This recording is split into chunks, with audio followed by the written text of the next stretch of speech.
NDA கூட்டணியுடைய கூட்டம் பாரதபுரமுடைய தலைமையை அங்கே பாரதபுரம் வருகிற போது அந்த நிகழ்ச்சியிலே பின்னாலே வைக்கப்பட்டிருக்கிற பேனரில் இல்லை.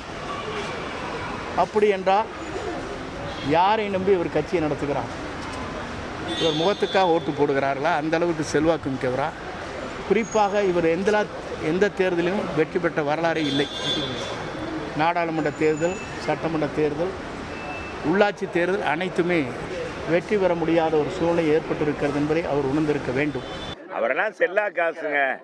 இப்போ அவர் செல்லா காசு, அவர் பேச்செல்லாம் நீங்கள் தான் பெருசாக எடுத்துக்கிறீங்க. செங்கோட்டையே எங்கிட்ட இருந்து போய் அவர் எங்கே யாருமே ஏற்றுக்கிறாதனால அங்கே போயிருக்காரு.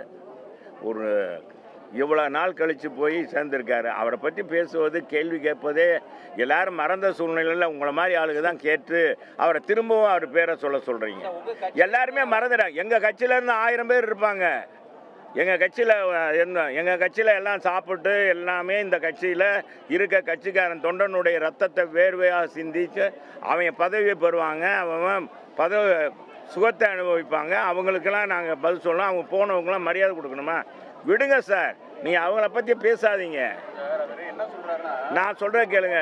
செங்கோட்டையன் பேச்செல்லாம் ஒரு இதுவே இல்லை. அது சும்மா போகிற போக்கில் ஏதாச்சும் பேசுகிறது. தூத்துக்குடியில் நடைபெற்ற நிகழ்ச்சி ஸ்டெர்லைட். இவர் ஆட்சியிலே முதலமைச்சர் 13 பேர்களை குருவிகளை சுடுவது போல சுட்டு கொண்டார்கள். அவர் நேரடியாக பார்த்தாரா? 100 நாட்கள் நடைபெற்ற இந்த போராட்டத்திற்கு ஒரு அமைச்சர் சென்றிருக்கிறார்களா? இல்லை. இன்றைக்கு அதையும் இதையும் பேசிக் கொண்டிருக்கிறார், ஒப்பிடுகிறார் என்று சொன்னால் இவர் முதலமைச்சராக இருக்கிற போது அப்போது சென்றிருக்க வேண்டும். 100 நாட்கள் நடந்த போராட்டத்திற்கு ஒரு அமைச்சர் கூட அங்கே சென்று பேச்சுவார்த்தை நடத்தவில்லை. இவர் அப்போ இங்கே தானே இருந்தார். தூத்துக்குடி போது இங்கே இருந்தார்ல. அப்போ இவர் என்ன செஞ்சார்? மாங்காய் பறிச்சுக்கிட்டு இருந்தாரா? சும்மா ஏதாச்சும் பேசுகிறாருன்னு அந்த ஏதாச்சும் பேசி இப்போ நீங்கள் கேள்வி கேட்குறீங்க. நீங்கள் நாளைக்கு பூரா ராஜு செங்கோட்டைன்னு சாடல் அப்படின்னு செல்லூர் ராஜு சாடல் அப்படின்னு போட்டு விடுவீங்க. சும்மா இருங்க சார். செல்லாத காசெல்லாம் போயிட்டு பேசக்கூடாது. எல்லாம் பேசாது. அதெல்லாம் தெரியாத ஆளுங்கள்லாம் விடுங்க. ஊரில் காணாமல் போனாலும், ஊரில் திருவிழாவுக்கு காணாமல் போனாலெல்லாம் போய் பேசிக்கிட்டு விடுங்க நீங்கள்.